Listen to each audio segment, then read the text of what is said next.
GYL Sabong Facts. Ito ang legit.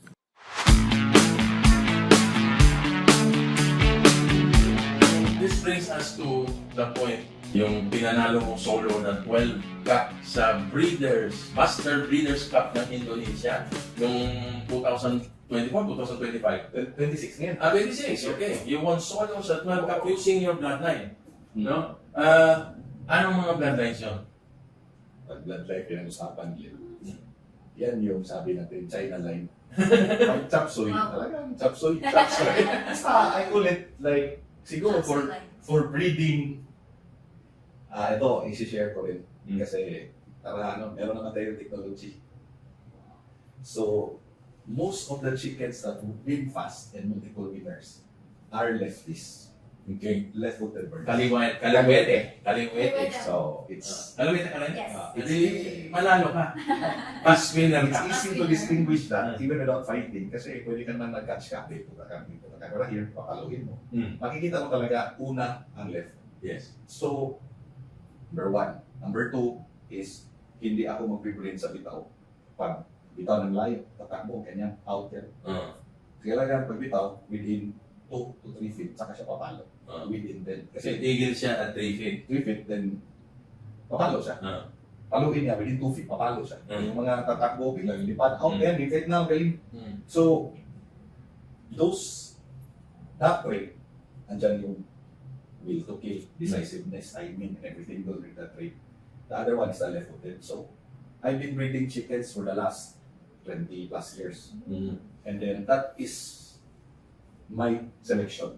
And then the third selection is I breed the chickens that cut from under. Okay. Hindi ako takot na masabit. Asaltuhan. Importante yan kasi yun So those three traits, if ever I see one, I will bring it to my gene pool, ganyan. But basically, and I don't breed off-colored. I breed off-colored of pedigree. It's to a roundhead, to a claret. So, to a gray. So yun yung tatlong maintain ko na tinatawag natin na pure. Pag medyo mag-deteriorate, hanap tayo ng magandang roundhead. Hanap tayo ng magandang gray. Pero, the offsprings of this process, kasi you pulled all the traits over the years, most likely, ganyan yung It will still come out. So, like I fought solid white on that derby. It's, imagine my cousin bought from Joey Lacson na white. And then I borrowed 2005, 2003 from James Veloso that time to raise white. Okay. And una, bringin ko sila dalawa. Then after that, it was never bred to a white. So imagine, running 20 plus years, white pa rin. So kung tingnan mo, it's a roundhead. Kung lagyan mo ng percentage, that it will be like 99% roundhead, 99% kelso or a claret. So ganyan yung pag-breed. So yan. So that derby, full show white. And then yung sa Indonesia pa lang din, kaya high success rate kami dyan. Kasi yung si Arif, may Partner, he aligned kami in selecting chickens. He doesn't select chickens as sparring. Sabi niya, select mo lang yung forma, tapos we give me the pick. So, pinapadala ko doon, winner lahat. Game win, ganyan. So, winner siya lahat. So, we record. So, that time, 4-4-4 yung ano. Hindi ko akalain manalo kami kasi first day, gulay. Nakita ko sa video. Pangitilos. Pangit kilos. Yung basta sinasabi niyang gulay, it's been pangit ang kilos. So, nakita ko, loss, draw, loss. Yung dalawang draw, nakauna. Nagantihan, nakauna ng dalawa, ginantihan, sabay pa sa namatay. Tapos tinawagan ko na adjust ka konti kasi baka sobrang mo pa inom ng tubig, ganyan. So, re-entry kayo? Wala, 4-4-4 yung format eh. 4-4-4, okay. So, 1 point lang first day. Okay. First fight, natalo. So, imagine, loss, draw, loss. Sinakalain, so champion pa. So, etong loss na to, good loss kasi papatay ko naman. Umilos ganda. Tapos meron tayo laki shot, tapiso. Dati napatala ko ka. Sabi ko, mahirapan sila kasi una yung manok natin.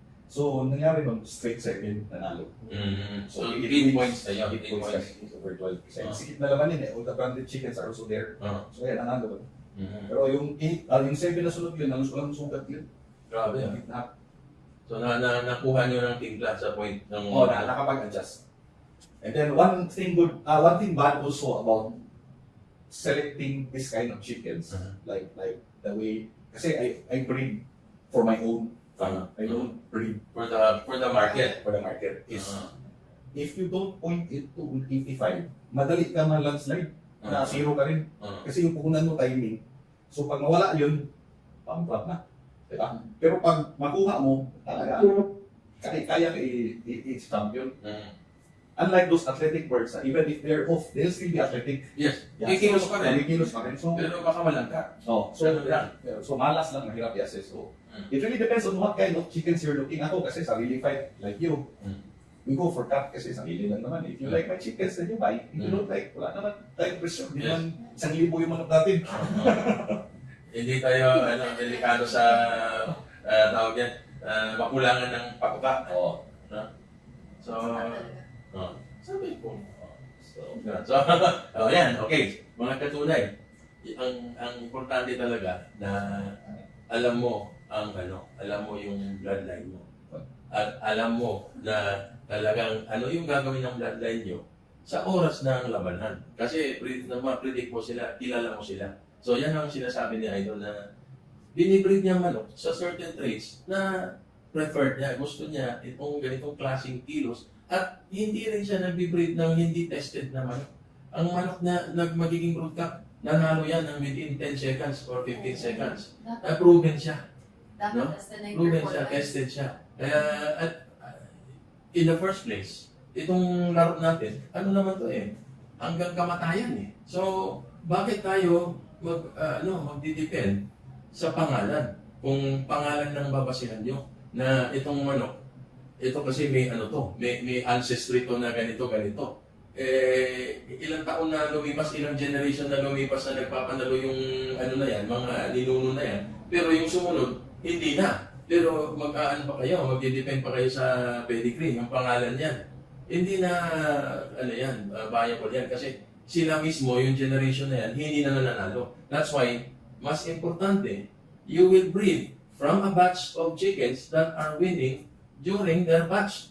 No? Hindi yung panahon pa ni Magellan, nanalo sila ng panahon ni Magellan. Ngayon, hindi na. No, ang importante, yung lagi mong i-breed, yung mga batch na winning. Yan ang ibig sabihin niya. Yes, kasi given naman sa mga seminars, ano yung mga balanse, ano yun. So, hindi na natin i-discuss yun. Yun, okay. Yun, so, mga kadunay, I hope na marami kayong natutunan sa mga discussion natin ngayon at malaking pasalamat natin kay Idol GDO, Idol Giovanni Ong for coming to visit us and giving us all these ideas. May mga bagong ideas na ngayon ko lang narinig, no? At hindi natin argue, no? Yung sinasabi ng Amerikano, you can't argue with success. Hindi mo ma-argue na ginawa niya, nanalo siya, no? Yung binanggit natin kanina na lumaban ng 2 entry na stab sa Cup Derby at nag-double champion. Lumaban sa Iloilo ng Dumayo, no? Nag-champion yung manok niya.